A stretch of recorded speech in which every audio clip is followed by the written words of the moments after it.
নমস্কার। আজকে মিথুন রাশি সম্পর্কে বলবো। শুক্রদেবের রাশি পরিবর্তন। শুক্রদেব মার্চ মাসের 2 তারিখে রাশি পরিবর্তন করছে।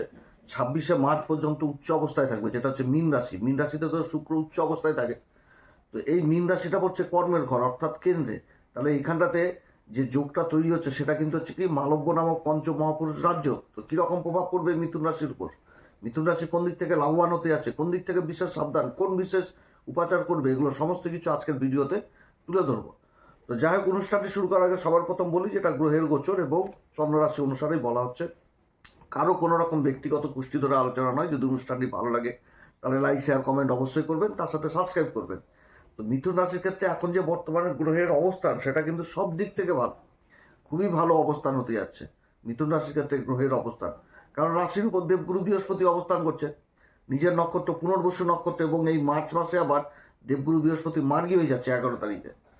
তার সাথে শুক্র কি মিথুন রাশির ক্ষেত্রে কারক গ্রহ। পঞ্চম ঘরটা হচ্ছে শুক্রের মূল ত্রিকোণ রাশি, যেটা হচ্ছে তুলা রাশি, এবং দ্বাদশ ঘর যেটা হচ্ছে বৃষ রাশি। এই দুটি ঘরের অধিপতি উচ্চ অবস্থায় কেন্দ্রে অবস্থান করছে। তাহলে মালব্য নামক পঞ্চ মহাপুরুষ রাজ্য, তার সাথে কেন্দ্র ত্রিকোণ রাজ্য, কত সুন্দর অবস্থান। এবং অবস্থান করছে কার সাথে? শনির সাথে। শনি এই মিথুন রাশির ক্ষেত্রে কারক গ্রহ, ভাগ্যের ঘরের অধিপতি। তো ভাগ্যের ঘরটা হচ্ছে তার মূল ত্রিকোণ রাশি, কুম্ভ রাশি। সেই ঘরের অধিপতির সাথে জুতি তৈরি করেছে, অর্থাৎ দুই মিত্রের কিন্তু জুতি তৈরি হয়ে গেছে কর্মের ঘরে। অর্থাৎ ভাগ্যের ঘরের অধিপতির সাথে পঞ্চম ঘরের অধিপতির জুতি, তাও কি উচ্চ অবস্থায় কর্মের ঘরে। কত সুন্দর অবস্থান না? অপরদিকে রাশির উপর যে দেবগুরু বৃহস্পতি অবস্থান করছে, তার শুভ পঞ্চম দৃষ্টি পড়ছে সেই পঞ্চম ঘরে, যেটা হচ্ছে শুক্রের মূল ত্রিকোণ রাশি তুলা রাশি। এবং দেবগুরু বৃহস্পতির যে সপ্তম দৃষ্টি সেটাও পড়ছে কিন্তু নিজের মূল ত্রিকোণ রাশি ধনু রাশি। এবং নবম দৃষ্টি পড়ছে কোথায়? একদম ভাগ্যের ঘর, শনির মূল ত্রিকোণ রাশি কুম্ভ রাশি।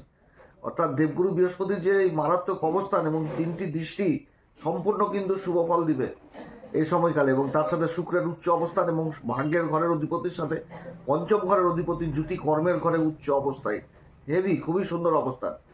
ভাগ্যের ঘরে যতগুলো গ্রহ এই সময়কালে অবস্থান করছে, কারণ রাশির অধিপতিরও তো ভাগ্যের ঘরে অবস্থান। ভাগ্যের ঘরে অবস্থান, রাশির অধিপতি অবস্থান করছে বুধ। বুধ কিন্তু একদম এপ্রিল মাসের 11 তারিখ পর্যন্ত থাকবে এখানে, একটা দীর্ঘদিন পরিবর্তন। এবং এই 28-27 তারিখে আবার এই বুধ, রাশির অধিপতি কিন্তু বুধ বক্রি হয়ে যাচ্ছে, একদম 21শে মার্চ পর্যন্ত বক্রি অবস্থায় থাকবে। এবং দেবগুরু বৃহস্পতি দ্বারাই দৃষ্ট হচ্ছে। গুরুর নক্ষত্র পূর্বা ভাদ্রপদেই কিন্তু আবার ওই বুধ হয়ে যাচ্ছে বক্রি। খুবই সুন্দর অবস্থান, ভালো অবস্থান এই মিথুন রাশির ক্ষেত্রে।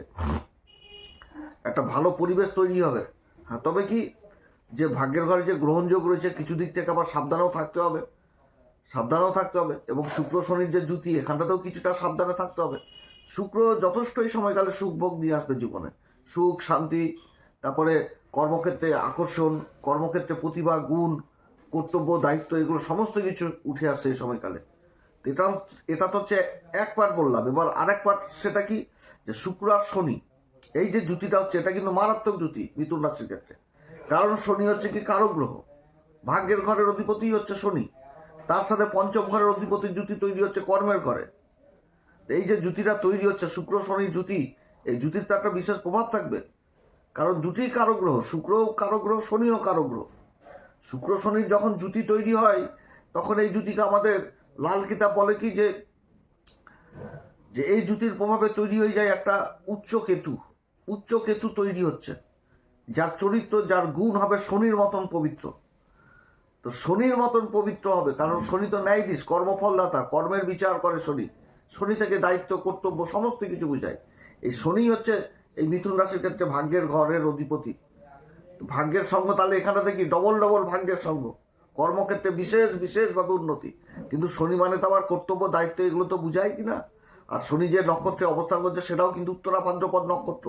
এই নক্ষত্রেরও তো একটা বৈশিষ্ট্য রয়েছে, সেটা হচ্ছে কি হিসাব মেনটেন করে কর্মক্ষেত্রে চলতে হবে। যেখানটাতে হিসাব মেনটেন করে চলবে, সেই জায়গাটাতে নিজের প্রতিভা, নিজের গুণকে দেখিয়ে কর্মক্ষেত্রে মান সম্মান সমস্ত কিছু লাভ করবে এই সময়কালে মিথুন রাশি। এটাই বুঝাচ্ছে এই গোচরে। এবং এই শুক্র শনির যে জুতি, এই জুতির প্রভাব এতটাই থাকে কর্মক্ষেত্রে, যে এই জুতি জন্মকুষ্ঠিতে যাদের রয়েছে তাদের ক্ষেত্রে একটা খুব ভালো প্রভাব থাকে, কিংবা ভালো গুণ থাকে। এদের আয় ইনকামের সোর্স থাকে।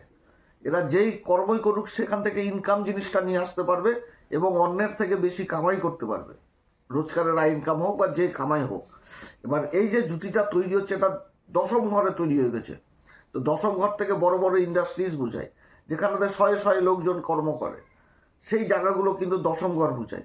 আর সপ্তম ঘর হচ্ছে কি আমাদের রোজগারের কামাই, ব্যবসা বাণিজ্য, যেটা আমরা রোজগারের কামাই করছি সেটা। দশম ঘরে এই যে জিনিসটা তৈরি হচ্ছে, এইখানটাতে কী হবে, নিজের প্রতিভা, নিজের গুণ, নিজের মানে ভিতরে যে গুণ, প্রতিভা, আকর্ষণ, এই জিনিস নিয়ে সুনাম সুখ্যাতি যথেষ্ট অর্জন করা।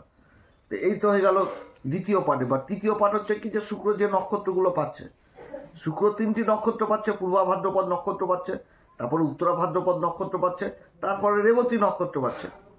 তো 3টি নক্ষত্রের তো গুণ প্রকাশ করবে এই সময়কালে। এই যে মার্চ মাসের 2 তারিখে পূর্বা ভাদ্রপদ নক্ষত্র অবস্থান করবে 4 তারিখ পর্যন্ত। এই 4 তারিখ পর্যন্ত অল্প দিনের জন্য হলেও দেবগুরু বৃহস্পতি নক্ষত্র অবস্থান করছে। অপরদিকে দেবগুরু বৃহস্পতি রাশির উপর অবস্থান করছে। তাহলে কি হচ্ছে, দেবগুরু বৃহস্পতির সাথে এখানে কেন্দ্রের সম্পর্ক হয়ে গেল। শনিও থাকছে দেবগুরু বৃহস্পতি রাশিতে ভাগ্যের ঘরের অধিপতি হয়ে, আবার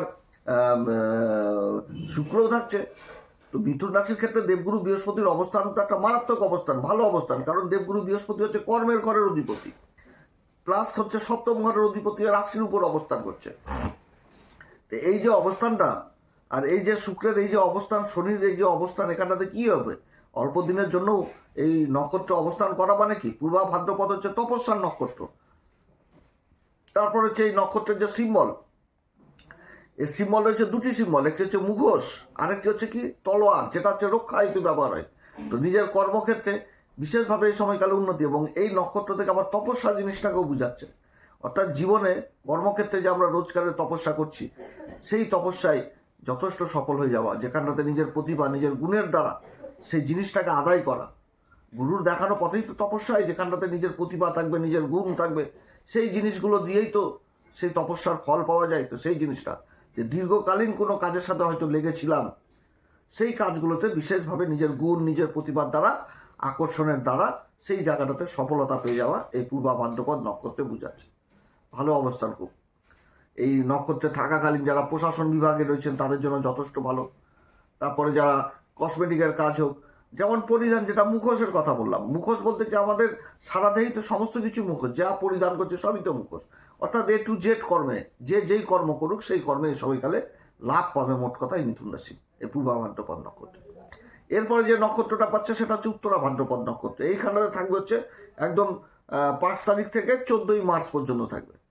তো 14ই মার্চ পর্যন্ত শনিদেবের নক্ষত্র থাকছে, বা শনিও তো নিজের নক্ষত্রে থাকছে। উত্তরা ভাদ্রপদ নক্ষত্রকে কি বর্ষণের নক্ষত্র, যে বর্ষণে প্রকৃতি সেজে উঠে, যে বর্ষণে গাছপালা বেড়ে উঠে, সেই জিনিস কিন্তু বুঝাচ্ছে। কত সুন্দর নক্ষত্র, কিন্তু এই নক্ষত্র ধীরশীলতা জিনিসটাকে বোঝায়। কারণ উত্তরা ভাদ্রপদ নক্ষত্র, যেটাকে শেষনাগ বলা হচ্ছে, আহির বুধান না, যার উপর শ্রীহরি বিষ্ণু শয়ন করছে স্বয়ং। তো সেই জিনিসটা মেডিটেশন, অর্থাৎ স্থিরতা চলে আসা, যেখানটাতে নিজের কর্মক্ষেত্রে নিজের প্রতিভা, নিজের গুণ, এই সমস্ত দেখিয়ে সেই কর্মক্ষেত্রে একটা স্থিরতা পেয়ে যাওয়া, যেটা নিয়ে খুব বিচলিত হচ্ছিল মিথুন রাশির জাতক জাতিকারা, যে কোনো হয়তো কাজে যে কাজটার স্থিরতা থাকবে কিনা, এই কাজটা হয়তো 2 দিন পর চলে যাবে কিনা, এই রকম যে একটা চিন্তা ভাবনা যারা নিজের কর্মক্ষেত্রে করছিলেন, সেখানটাতে একটা স্থিরতা পেয়ে যাওয়া। এবং এই জ্যোতির যে প্রভাব, এই জ্যোতির দৃষ্টিই থাকছে কিন্তু সেই যে চতুর্থ ঘরে, অর্থাৎ সুখ শান্তি সমস্ত কিছু এই সময়কালে আসবে। বিশেষ করে যারা শনিজাত দ্রব্যের ব্যবসার সাথে যুক্ত রয়েছেন, তাদের ক্ষেত্রেও জায়গা জমি সংক্রান্ত কাজের সাথে যারা যুক্ত রয়েছেন, সেই জায়গাতেও এই সময়কালে বিশেষভাবে প্রভাব পাবে। তবে বিশেষ প্রভাবিত হবে কারা, যারা জায়গা জমি সংক্রান্ত বিবাদিত কোনো কাজের সাথে যুক্ত ছিলেন, হয়তো কারণ নবম ঘরে যে যোগটা তৈরি হয়েছে, মঙ্গল, তারপরে হচ্ছে রাহু, তারপরে সূর্য এবং রাশির অধিপতি বুধ, জায়গা জমি সংক্রান্ত বিষয়ে যে যারা সমস্যায় পড়েছিলেন, সেই সমস্যাগুলো এই সময়কালে দূর হবে। যে কোনো একটা মীমাংসা, কোনো একটা মিউচুয়াল, এই সমস্ত কাজ হবে, যেটাতে এখানটাতেও লাভবান হবে এই সময়কালে। এই উত্তরা ভাদ্রপদ নক্ষত্রে ভালো অবস্থান, উত্তরা ভাদ্রপদ নক্ষত্র, যে কর্মক্ষেত্রে একটা স্থিরতা চলে আসা, কর্মক্ষেত্রে এই সময়কালে এটাও বোঝাচ্ছে যে কোনো কাজ করতে গেলে যে ডিসিশন, সেই ডিসিশনটা পাকাপোক্তভাবে নিতে হবে এবং হিসাব করেই চলতে হবে, হিসাব নিয়ে চলতে হবে। কারো লোকের কথাতে কিন্তু পাত্তা দেওয়া যাবে না, মুখের কথাতে পাত্তা নয়, যেটা করতে হবে সেটা লেখাপড়ি, কাগজপত্র সেইভাবেই কিন্তু করতে হবে। অর্থাৎ এইখানটাতেও কিন্তু একটা ভালো অপরচুনিটি পাওয়ার প্রবল সম্ভাবনা থাকছে এই মিথুন রাশি, যেখানটাতে নিজের প্রতিভা গুণ যথেষ্ট কাজে লাগবে। এরপরে যখন চলে আসবে সেটা হচ্ছে বুধের নক্ষত্র, রেবতী নক্ষত্রে চলে আসবে। এখানেতে 15ই মার্চ থেকে একদম 26শে মার্চ পর্যন্ত রেবতীতে থাকবে। রেবতী বুধের নক্ষত্র। এবার বুধ তো অবস্থান করছে ভাগ্যের ঘরে, বুধ তো ভাগ্যের ঘরে থাকবে প্রায় এপ্রিল মাসের 11 তারিখ পর্যন্ত, এবং বুধের সময়কালে কিন্তু বকরি থাকছে 21 তারিখ পর্যন্ত। তারপরে 21শে মার্চের পর আবার মার্গী হয়ে যাবে সেই শতবিশা নক্ষত্রে, মার্গী হয়ে যাবে। তো এই সময়কালেও কিন্তু যথেষ্ট ভালো ফল দেবে। রেবতী নক্ষত্র ভালো নক্ষত্র, আমাদের জ্যোতিষশাস্ত্রে এটা সর্বশেষ নক্ষত্র, এবং এই নক্ষত্রও কিন্তু ধন সম্পত্তি মানে সুখ সমৃদ্ধি এগুলো কিন্তু বুঝায়, প্রাচুর্য এগুলো কিন্তু বুঝায় রেবতী নক্ষত্রে। অর্থাৎ এই সময়কালে কর্মক্ষেত্রে কর্মের ঘরে মালব্য নামক রাজ্য রেবতী নক্ষত্র বুধের নক্ষত্রে, এটা হয়ে যাও কিন্তু বিশাল প্রভাব। কিন্তু বুধের নক্ষত্র আর শুক্র অবস্থান করছে মীন রাশিতে, এখানে তো কিছুটা নিচ প্রভাব থাকবে, কিন্তু সেই প্রভাবটা কোন দিকে থাকবে? যে শিশুসুলভ আচরণ করা কর্মক্ষেত্রে, বা শৈশবের কথা বিশেষ করে মনে পড়ে যাওয়া, কারণ দৃষ্টিটা থাকছে সেই চতুর্থ ঘরে যেটা কন্যা রাশি। হয়তো বন্ধু বান্ধবদের সাথে একটু বেশি টাইম পাস করা, শৈশবকে নিয়ে বেশি আলোচনা করা, এই সমস্ত দিকও কিন্তু এই সময়কালে উঠে আসবে।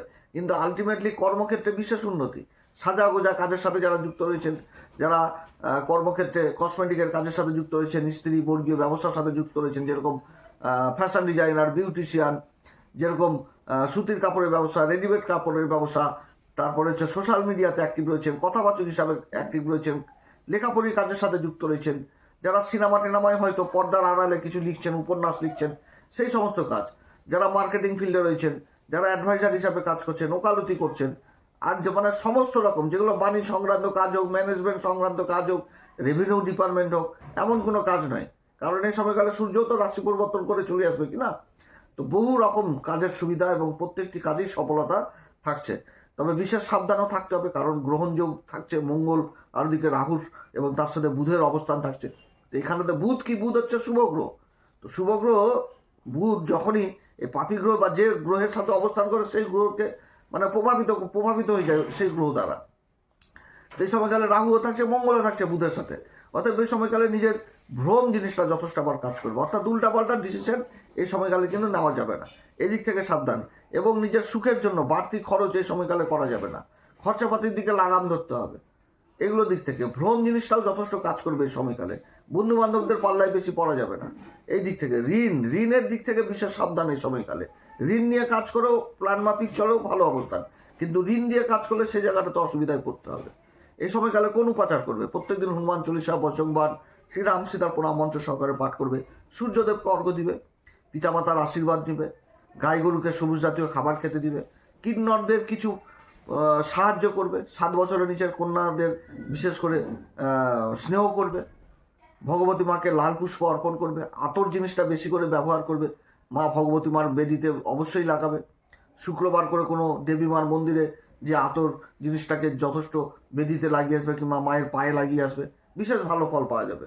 তো যাই হোক, অনেক কথা আলোচনা করলাম। এছাড়া হনুমান চল্লিশা, বজ্রংবাণ, শ্রীরাম সীতা প্রণাম মন্ত্র সহকারে অবশ্যই পাঠ করবে, তাতেও ভালো ফল পাওয়া যাবে। তো যাই হোক, অনেক কথা আলোচনা করলাম। যদি আলোচনা সত্যিই ভালো লাগে তাহলে নিজের ভেবে অবশ্যই আমাদের এই চ্যানেলটিকে সাবস্ক্রাইব করবেন, শেয়ার করবেন, কমেন্ট করবেন। আপনারা সবাই ভালো থাকেন।